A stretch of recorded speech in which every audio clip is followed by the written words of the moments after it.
Hi, I'm gonna do a review on Black Ops now. Okay, so I got the game today and I've been playing it for about 5 hours probably.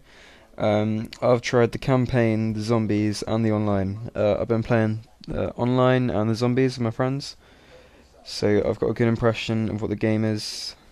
Alright, so my first impressions of it online are that the graphics aren't as smooth as the ones on Modern Warfare 2.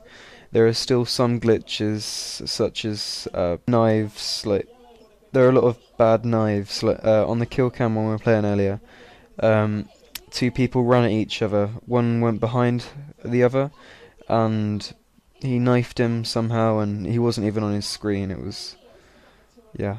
So there are still some bugs that need to be sorted out. Some of the things I do like are the new kill streaks. They're not as insane as the ones on Modern Warfare 2, like the Predator and stuff like that. That's just an insta-kill, basically. It's the RC drone, which is quite fun to control. Um, I've just got a little match going on here, so you can see that while I'm talking. Um, the Napalm Strike, which I didn't think was going to be that good, but it is actually quite good. I'll just turn my TV down. I'm not sure if you can hear that. Um, the guns as well. The guns aren't as well textured as in Modern Warfare 2. I think they could have spent some more time on it, and as well as the detail in the characters' faces. There aren't really any guns that are overpowered at all. But two things I don't like are that when you have Scavenger on, you can't pick up extra C4 or Claymores, and yeah, and um, uh, oh, and sorry, you can't have stopping power, so you can't increase the bullet damage at all. Um, Alright, moving on to the campaign quickly. The campaign is there's pretty much no time so far that I've played where you're not doing anything. You're constantly shooting. There's explosions going off literally everywhere, and it's just non-stop shooting. It's not really got any pauses in it when you're going from A to B, and you don't have to kill anyone. Um, anyway, one of the things I do like about the campaign though is that there's not millions and millions of grenades flying at you all the time. I've only had a couple of grenades thrown at me in the first 3 or 4 missions, and that's good. I think I'll say this again. I still think they could have put more detail into the faces and the bodies of the people on the campaign. But so far, I think the story's good. I'm not going to say what it is in case you haven't bought the game yet. Um, yeah, I know they used a new technology on this game, the same that they used in Avatar, to make smoother animations, and you can definitely see that they have done that. They're less laggy, the animations, but they just haven't put enough detail into the faces and stuff like that.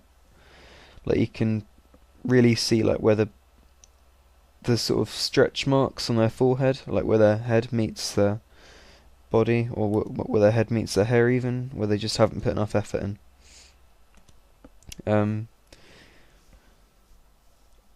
Alright, on the zombies, I've only played the first zombie map, which is where you're in some theatre, Nazi theatre. Um, there's only one thing I don't like about that, and that's that there's not really anywhere to camp, if you know what I mean. And you have to constantly keep on running around, and yeah. So in all the other zombie maps on Call of Duty 5, there were places where you could camp and just set up with a shotgun and get to level whatever, but yeah. Alright, moving back to online, the, there's a big choice of guns, but you can't actually. Well, I know they advertised a lot that like you could put your emblem and your clan tag on your gun, but you can't do this until you're a really high level. It's something like 25 or 30, and there's only 50 levels, but there's 15 prestiges. So for most of the time, you're not at, well, not really most of the time, for a lot of the time, you're not going to have any emblem on your gun or anything. Um, yeah.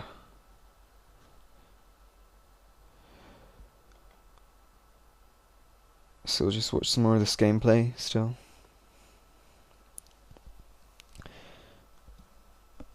Online, the modes I played are Team Deathmatch, Search and Destroy, and Demolition, and they really haven't changed at all, pretty much, from Modern Warfare 2. But one thing that they've done on Search and Destroy to stop people noob teaming at the very start is they've put it so they don't explode for 15 seconds, like at the very start of the match. So, like on Wasteland, you got a lot of noob tubing across the map, so you won't be able to do that anymore.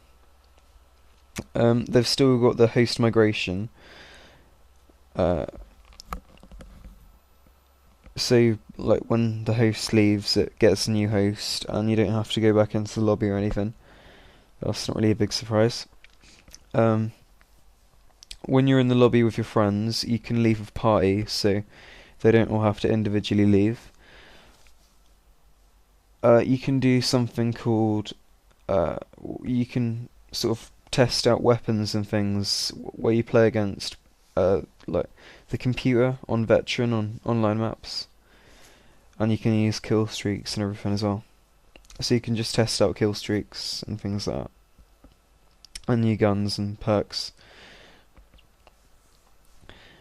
I haven't done the wager mode yet, but I've seen a lot of videos about it, and it definitely looks like something new that Treyarch have come up with, because a lot of the stuff is just straight from Modern Warfare 2 or Call of Duty 5, and I think there's really not a lot of difference between the two games, which isn't really surprising actually. They've said like you can customize a lot more, but you can't do that until you're a much higher rank, so that's a bit annoying.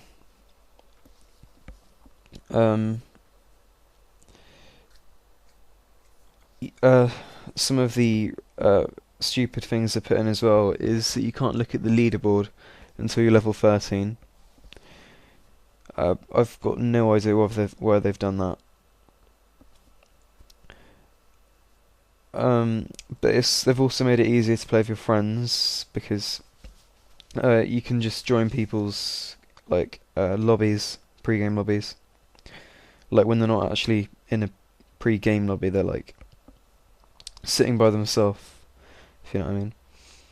If you've ever played any of the CODs, you should know what I mean.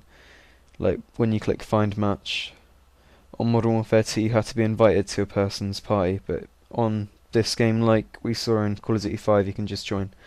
Overall, I'd say if you have played all the other Call of Duty games, then you're definitely going to want this one, because I'm sure your friends will be playing it, and yeah. Oh, lastly, the care packages.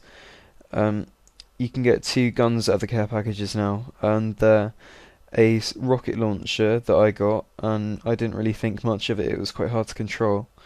And also something called the Death Machine, which is pretty much a Gatling gun. And I think I've pretty much covered everything that needs to be covered. If I've missed anything that you wanted to know about, post